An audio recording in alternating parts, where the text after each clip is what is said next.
Hi hello नमस्कार T family. मी कोमल. सर्वप्रथम तुम्हा सर्वांसाठी स्वामी समर्थ. शुभ संध्याकाळ. तर आज आहे रविवार. तर मुलांना काहीतरी खायचं मन झालेलं चटपटीत. तर सगळ्याच वस्तू घरात होत्या, फक्त एकच मसाला म्हणजे दाबेलीचा मसाला फक्त आणायचा राहिलेला.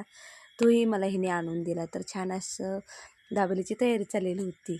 आणि खरं सांगायचं म्हटलं तर आपण ज्यावेळी बाहेर खायला जातो ना, त्यावेळी चव आपल्याला छान वाटत असते. सगळ्या गोष्टी छान वाटतात की हां छान आहे सगळं. खरं त्याच्या ती मागची मेहनत किती असते किंवा काय असते ना, हे आपण ज्यावेळी स्वतः बनवतो त्याच वेळी कळतं. आणि असंच काहीतरी झालेलं आज. ज्यावेळी मी हे करायला घेतलं ना, त्यावेळी इतका गोंधळ आणि इतकी कामं, इतकी भांडी वाढलेली. म्हणजे काम काय थांबता थांबत नव्हतं, इतकं काम पडलेलं बाबांनो. खरं ज्यावेळी आत्ता समजलं की होय बाबांनो, प्रत्येक गोष्ट आपण ज्यावेळी करतो ना, त्यावेळी हे मेहनत ही भरपूर असते आणि मेहनतीचं फळ हे छानच असते नेहमी. तर असंच काहीतरी झालं आणि भरपूर झाली दाबेली. भरपूर म्हणजे असं मनसोक्त खाल्लेली आहे सगळ्यांनी. त्यामुळं आम्हाला तर छान वाटली. आणि हा व्लॉग तुम्हाला जरा जरी आवडलास तर लाईक करा, शेअर करा, सबस्क्राईब करा. जय महाराष्ट्र.